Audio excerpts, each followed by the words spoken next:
अगर किसी इंसान से उसका सब कुछ छीन लिया जाए और उसे दुश्मन देश के अंदर भेज दिया जाए तो वो क्या बनेगा, हीरो या सबसे खतरनाक हथियार। ये कहानी है जसप्रीत सिंह की, जिसे दुनिया ने मरा हुआ मान लिया लेकिन वो जिंदा था, हमजा अली मजारी बनकर। दुश्मनों के बीच रहकर सिस्टम को अंदर से तोड़ने की यह कहानी फिल्म से भी ज्यादा खतरनाक है। तो आज जानते हैं धुरंधर पार्ट 2 की पूरी कहानी। कहानी की शुरुआत में हमें दिखाया जाता है कि जसप्रीत सिंह पंजाब का रहने वाला एक साधारण लड़का होता है, लेकिन उसका परिवार हमेशा से देश की सेवा करता आया होता है। उसके दादाजी और उसके पिता दोनों ही फौज में रह चुके होते हैं, इसलिए बचपन से ही उसके अंदर देशभक्ति और अनुशासन की भावना होती है। उसकी 2 बहनें होती हैं और वो अपनी छोटी सी फैमिली के साथ एक सामान्य जिंदगी जी रहा होता है, लेकिन आगे चलकर वही उसकी जिंदगी की आखिरी खुशियों में से एक साबित होता है। इसके बाद कहानी जनवरी 2000 में शिफ्ट होती है, जहां हम जसप्रीत को उसके दोस्त पिंडा के साथ देखते हैं। दोनों एक ऐसे आदमी आतिफ अहमद के पास जाते हैं जो गैर कानूनी काम करता है और नशे व हथियारों की सप्लाई करता है। पिंडा वहां बड़ी मात्रा में नशे का सामान ऑर्डर करता है क्योंकि उसका परिवार इसी धंधे में शामिल होता है। इसके साथ ही वो कुछ हथियार भी मांगता है, जिस पर आतिफ उससे पूछता है कि उसे गन की क्या जरूरत है। तब पिंडा बताता है कि कई लोग सामान लेकर पैसे नहीं देते, इसलिए उसके पिता ने उसे कहा है कि डराने के लिए हथियार ले ले। इसके बाद दोनों ट्रेन से पठानकोट पहुंचते हैं और वहां से अपने गांव की तरफ जाते हैं। गांव के पास पहुंचने पर जसप्रीत के घर से 2 गलियों पहले एक ऐसा घर दिखाई देता है जो पूरी तरह से सजा हुआ होता है, जहां लाइटिंग और सजावट देखकर लगता है कि कोई फंक्शन चल रहा है। वहीं पर पिंडा जसप्रीत से पूछता है कि क्या वो सच में ये सब करने जा रहा है। तब जसप्रीत कहता है कि उसके पास अब कोई दूसरा रास्ता नहीं बचा है। पिंडा उसे याद दिलाता है कि वो एक फौजी परिवार से है और उसे सोचना चाहिए कि वो क्या करने जा रहा है, लेकिन जसप्रीत का फैसला बदलता नहीं है। दोनों की आंखों में आंसू होते हैं और फिर जसप्रीत उसे वहां से जाने के लिए कह देता है। इसके बाद जसप्रीत अपना बैग खोलता है, गन निकालता है, उसे लोड करता है और अपने साथ ग्रेनेड भी रख लेता है। फिर वो सीधे उस घर के अंदर घुस जाता है। अंदर जाते ही वो एक एक करके लोगों को मारना शुरू कर देता है और हर किसी से सिर्फ एक ही सवाल पूछता है कि उसकी बहन कहां है। जो भी जवाब नहीं देता वो उसे बिना सोचे समझे मार देता है। पूरे घर में अफरा तफरी मच जाती है और कुछ ही समय में वो लगभग 15 लोगों को खत्म कर देता है। यह देखकर साफ हो जाता है कि उसकी बहन के साथ कुछ बहुत गलत हुआ है और वो उसे ढूंढने के लिए ये सब कर रहा है। आखिरकार उसे अपनी बहन के बारे में पता चलता है और जब वो उसे देखता है तो पूरी तरह से टूट जाता है। उसकी हालत देखकर जसप्रीत कुछ बोल नहीं पाता, सिर्फ उसे संभालने की कोशिश करता है। उसी समय यह सच्चाई सामने आती है कि एक जमीन के विवाद के कारण उसके पिता, जो कि एक रिटायर्ड आर्मी ऑफिसर थे, उन्हें मारकर लटका दिया गया था। उसकी दोनों बहनों के साथ जबरदस्ती की गई थी, जिसमें से एक की हत्या कर दी गई और दूसरी को उठा लिया गया था। इन सब घटनाओं ने जसप्रीत को अंदर से तोड़ दिया था और उसी के कारण उसने ये खौफनाक कदम उठाया। इसके बाद वो खुद ही सरेंडर कर देता है।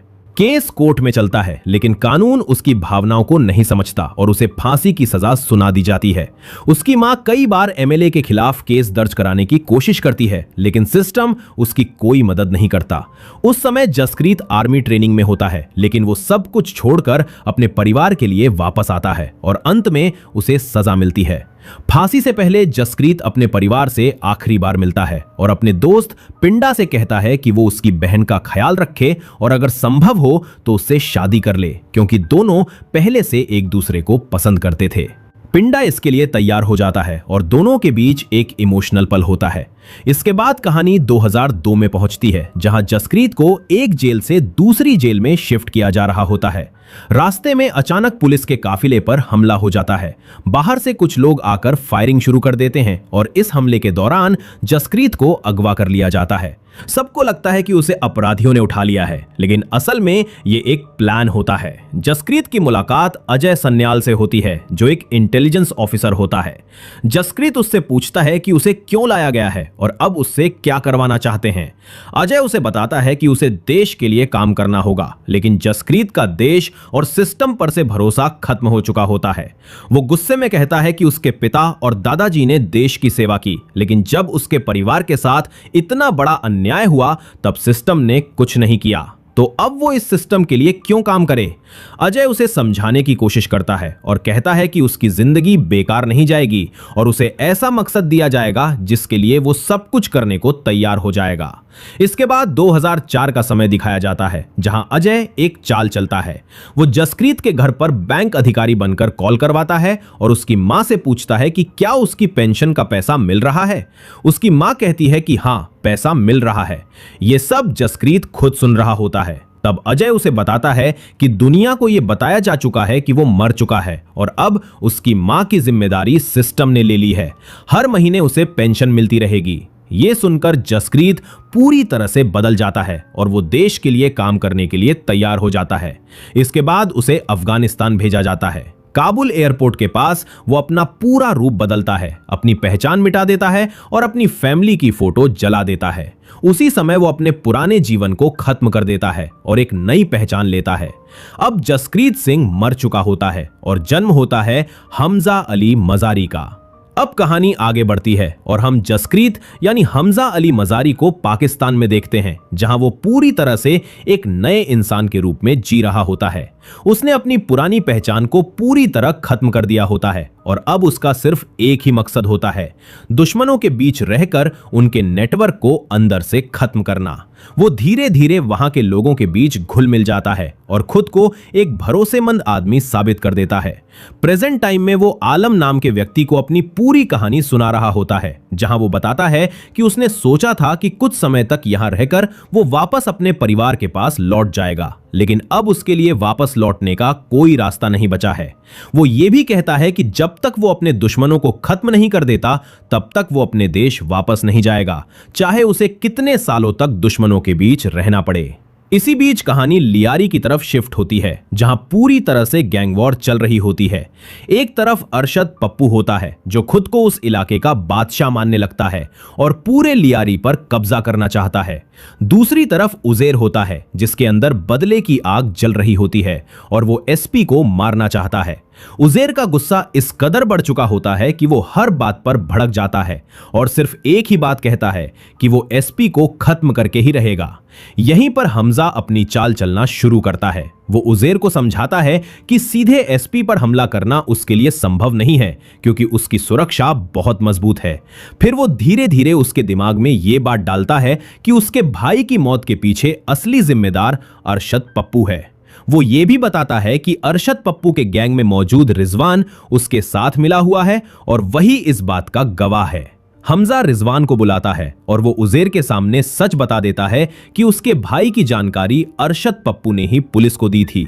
ये सुनते ही उजेर का गुस्सा और बढ़ जाता है और अब उसका निशाना बदल जाता है। अब वो एसपी से पहले अरशद पप्पू को खत्म करना चाहता है।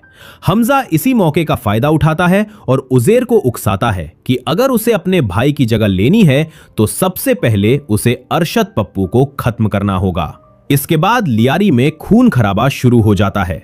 हमजा अपने दिमाग का इस्तेमाल करते हुए दोनों गैंग के बीच लड़ाई को और भड़काता है। दूसरी तरफ मेजर इकबाल को दिखाया जाता है, जो एसपी से पूछता है कि उसने रहमान को क्यों मरवाया। एसपी बताता है कि रहमान ने एक बड़े आदमी की जमीन पर कब्जा कर लिया था और उसे समझाने की कोशिश की गई थी, लेकिन उसने उल्टा उनके भाई को ही मार दिया। इसी वजह से मजबूरी में उसे खत्म करना पड़ा। मेजर इकबाल एसपी को चेतावनी देता है कि आगे से कोई भी कदम उठाने से पहले उसे जानकारी दे, नहीं तो परिणाम ठीक नहीं होंगे। उधर लियारी में हालात इतने खराब हो जाते हैं कि अरशद पप्पू को बाहर आना पड़ता है। वो मदद के लिए जमील जमाली के पास जाता है, जो उसे अपने डेयरी फैक्ट्री पर बुलाता है और कहता है कि वो वहां सुरक्षित रहेगा। लेकिन जब अरशद पप्पू वहां पहुंचता है तो उसके लिए एक जाल बिछाया जा चुका होता है। वहां हमजा और उजेर पहले से मौजूद होते हैं। दोनों मिलकर अरशद पप्पू को बुरी तरह पीटते हैं और फिर उसे मार देते हैं। इसके बाद उसका सिर काटकर उसे पूरे इलाके में घुमाया जाता है और उसके साथ फुटबॉल खेली जाती है, जिससे पूरे इलाके में डर फैल जाता है। हमजा इस पूरी घटना का वीडियो बना लेता है और उसे बड़े लोगों तक पहुंचा देता है, जिससे यह साफ हो जाता है कि अब लियारी में हालात पूरी तरह से नियंत्रण से बाहर हो चुके हैं। हैं। ये देखकर जरवारी साहब और बाकी लोग गुस्से में आ जाते हैं और जमाली से पूछते हैं कि वो क्या कर रहा है, क्योंकि उनका मकसद इलाके में शांति बनाए रखना था, न कि और ज्यादा हिंसा फैलाना। इस पर एसपी एक नया प्लान देता है। वो कुछ निर्दोष बलोच छात्रों को उठवाता है और उन्हें मारकर यह दिखाता है कि अपराधियों को सजा दे दी गई है। यह सब सिर्फ स्थिति को संभालने के लिए किया जाता है, लेकिन असल में इससे हालात और खराब हो जाते हैं। अब बात आती है उजेर की। जरवारी साहब चाहते हैं कि उसे भी मार दिया जाए, लेकिन जमाली उन्हें समझाता है कि अगर उजेर को मार दिया गया तो हालात और बिगड़ सकते हैं। इसलिए वो सलाह देता है कि उसके ऊपर एंटी टेररिज्म का केस डाल दिया जाए, ताकि वो जिंदगी भर जेल में रहे और बाहर आकर कोई खतरा न बने। उधर हमजा एक और चाल चलता है। वो उजेर को समझाता है कि अगर वो वहीं रुका तो उसे मार दिया जाएगा, इसलिए उसे दुबई भाग जाना चाहिए। उजेर उसकी बात मान लेता है और दुबई के लिए निकल जाता है, लेकिन हमजा पहले ही वहां सूचना दे देता है और दुबई पुलिस उसे पकड़कर जेल में डाल देती है। इस तरह हमजा एक ही चाल में कई काम कर देता है। उजेर भी हट जाता है और किसी को उस पर शक भी नहीं होता। इसी बीच एसपी भी अपनी तरफ से कार्रवाई शुरू करता है और कुछ छात्रों को फंसाकर मार देता है, जिससे मामला और ज्यादा उलझ जाता है। ये सब देखकर हमजा को अच्छा नहीं लगता और वो कहता है कि बच्चों को मारना गलत था, लेकिन जमाली उसे समझाता है कि इस खेल में सही और गलत जैसी कोई चीज नहीं होती। अब हमजा अपनी अगली चाल चलता है और जमाली को सलाह देता है कि उसे अपनी पुरानी पार्टी छोड़कर नई राजनीतिक पार्टी में शामिल होना चाहिए, जिससे उन्हें और ज्यादा ताकत मिलेगी। पहले तो जमाली डरता है, लेकिन हमजा उसे भरोसा दिलाता है कि वो सब संभाल लेगा। इसके बाद हमजा उन लोगों से भी मिलता है जो नकली नोट छापते हैं और उन्हें अपने साथ जोड़ लेता है। वो हथियार बनाने वाले लोगों से भी संपर्क करता है और उन्हें अपने मिशन में शामिल करता है। वो उनके साथ सहानुभूति जताता है और उन्हें यकीन दिलाता है कि वो उनके साथ है, जिससे वो उनका भरोसा जीत लेता है। इसी दौरान हमें यह भी पता चलता है कि हमजा की पत्नी गर्भवती है और वो जल्द ही पिता बनने वाला है। ये एक ऐसा पल होता है जो दिखाता है कि वो एक सामान्य जिंदगी भी जी रहा है, लेकिन असल में वो एक बहुत बड़े खेल का हिस्सा है। अब कहानी उसी जगह से आगे बढ़ती है जहां खेल धीरे धीरे बड़ा होता जा रहा है और हमजा अब सिर्फ एक गैंग का हिस्सा नहीं, बल्कि पूरे सिस्टम के अंदर घुस चुका है। समय आगे बढ़ता है और साल 2014 आ जाता है। इस दौरान भारत में नई सरकार बनती है और यह खबर पाकिस्तान के बड़े अधिकारियों तक भी पहुंचती है। मेजर इकबाल के घर पर यह न्यूज़ चल रही होती है, जहां उसका पिता उसे भड़काता है और कहता है कि अब हालात बदलने वाले हैं और उन्हें कुछ बड़ा करना होगा। इसी बीच मेजर इकबाल को ऊपर से कॉल आता है और वो हमजा के बारे में जानकारी मांगते हैं। इसके बाद एक मीटिंग रखी जाती है जिसमें मेजर इकबाल, हमजा और जमाल जमाली एक बड़े शख्स से मिलने जाते हैं। यह शख्स कोई और नहीं बल्कि दाऊद इब्राहिम होता है, जो पूरे नेटवर्क को कंट्रोल कर रहा होता है। यहां हमें पता चलता है कि भारत के खिलाफ बहुत बड़ा प्लान तैयार किया जा रहा है, जिसमें फेक करेंसी, ड्रग्स और आतंकी गतिविधियां शामिल हैं। दाऊद अपने प्लान के बारे में बताता है कि कैसे हजारों करोड़ की नकली करेंसी भारत में भेजी जाएगी, खासकर चुनाव से पहले, ताकि देश की अर्थव्यवस्था को कमजोर किया जा सके। वो ये भी बताता है कि पाकिस्तान से सस्ते में ड्रग्स भारत भेजे जाएंगे और वहां महंगे दामों पर बेचे जाएंगे, जिससे एक तरफ युवा बर्बाद होंगे और दूसरी तरफ उसी पैसे से आतंकवाद को फंड किया जाएगा। हमजा ये सब सुन रहा होता है और अंदर ही अंदर वो समझ रहा होता है कि यह कितना बड़ा नेटवर्क है जिसे खत्म करना आसान नहीं होगा।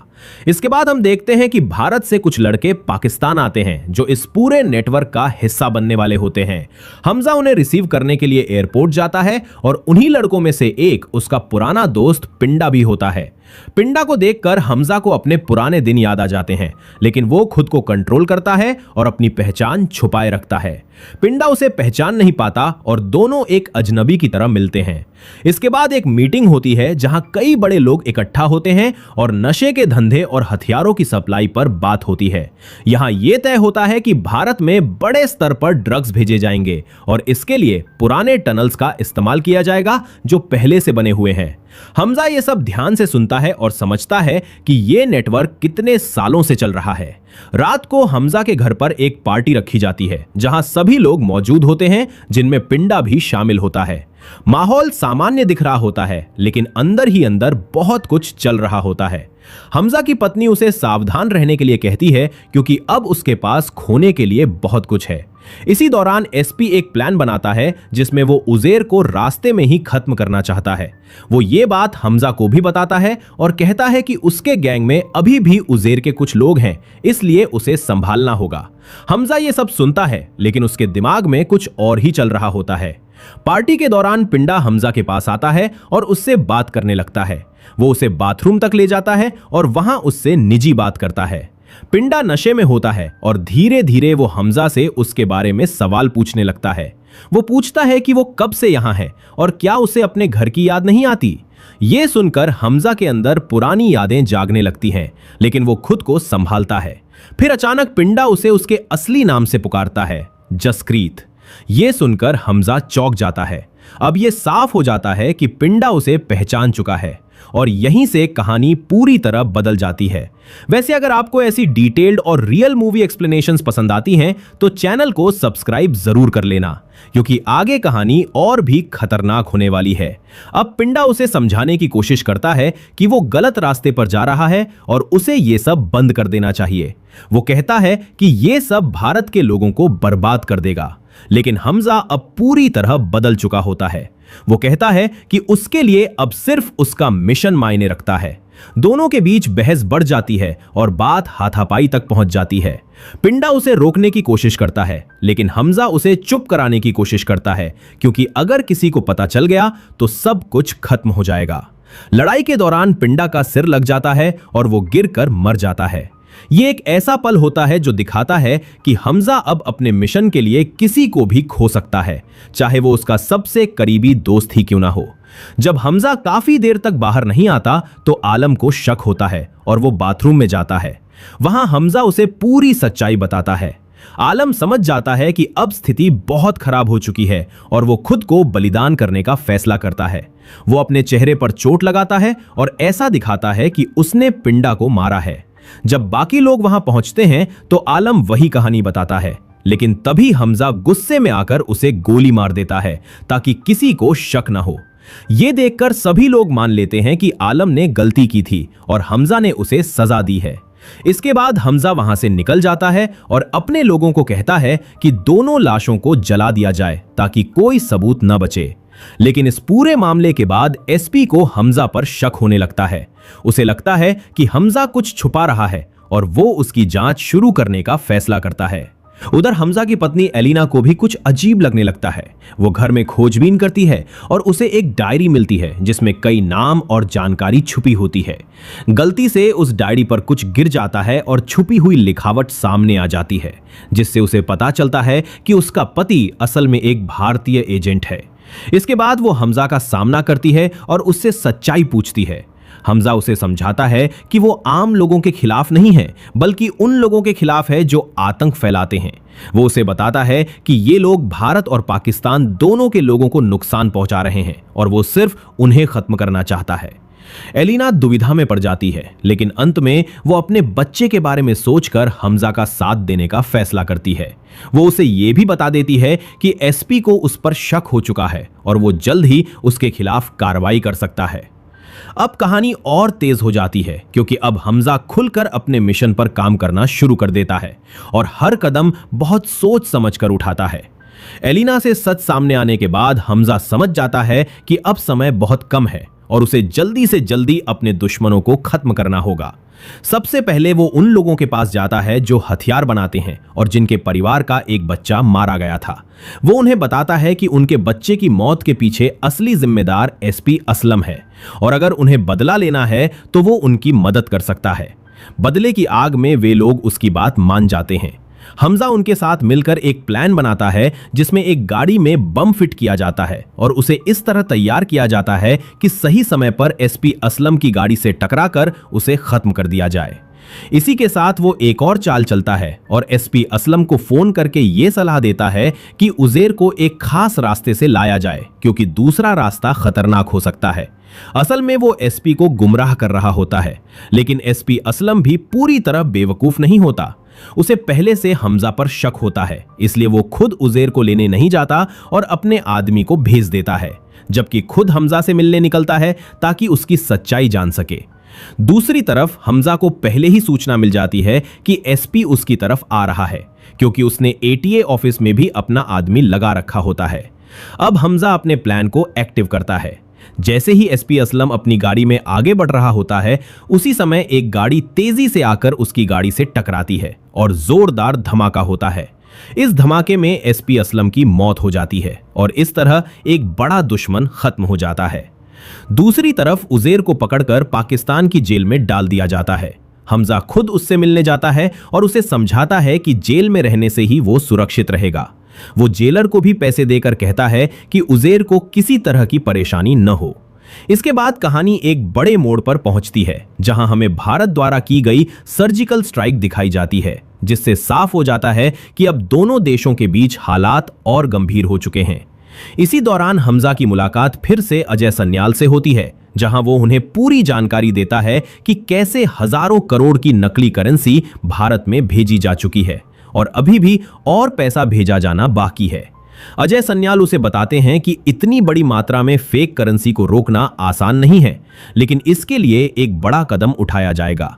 इसके बाद हम देखते हैं कि भारत में अचानक 500 और 1000 के नोट बंद कर दिए जाते हैं, जिससे पूरा नकली करेंसी नेटवर्क एक झटके में खत्म हो जाता है। ये एक ऐसा कदम होता है जो दुश्मनों के पूरे प्लान को बर्बाद कर देता है। दूसरी तरफ खगानी, जो नकली नोट छाप रहा होता है, पूरी तरह घबरा जाता है, क्योंकि उसके पास जो करोड़ों की करेंसी होती है वो अब बेकार हो चुकी होती है। वो मेजर इकबाल को कॉल करता है, लेकिन वो कॉल नहीं उठाता। इसके बाद वो हमजा से संपर्क करता है और मिलने के लिए बुलाता है। हमजा वहां पहुंचता है और बिना किसी हिचकिचाहट के उसे मार देता है। अब हमजा अपने मिशन के सबसे खतरनाक फेज में पहुंच चुका होता है। वो एक एक करके उन सभी आतंकियों को खत्म करना शुरू कर देता है जो भारत के खिलाफ काम कर रहे होते हैं। धीरे धीरे खबर फैलने लगती है कि कोई अज्ञात व्यक्ति आतंकियों को खत्म कर रहा है, लेकिन किसी को यह नहीं पता होता कि इसके पीछे कौन है। इसी दौरान पंजाब के एसपी संजय कुमार को जानकारी मिलती है कि आतिफ अहमद नकली नोटों को भारत में फैलाने का काम कर रहा है, इसलिए उसे भी गिरफ्तार कर लिया जाता है। इसके बाद बारी आती है ज़हूर मिस्त्री की, जो एक बड़े आतंकी हमले से जुड़ा हुआ होता है। जब हमजा उसे मारने जाता है तो वो वीडियो कॉल पर अजय सन्याल को जोड़ता है और ज़हूर मिस्त्री को याद दिलाता है कि उसने एक बार भारत को कमजोर कहा था। फिर वो उसे बताता है कि भारत कमजोर नहीं है और अपने दुश्मनों से बदला लेना जानता है। इसके बाद वो उसे गोली मार देता है।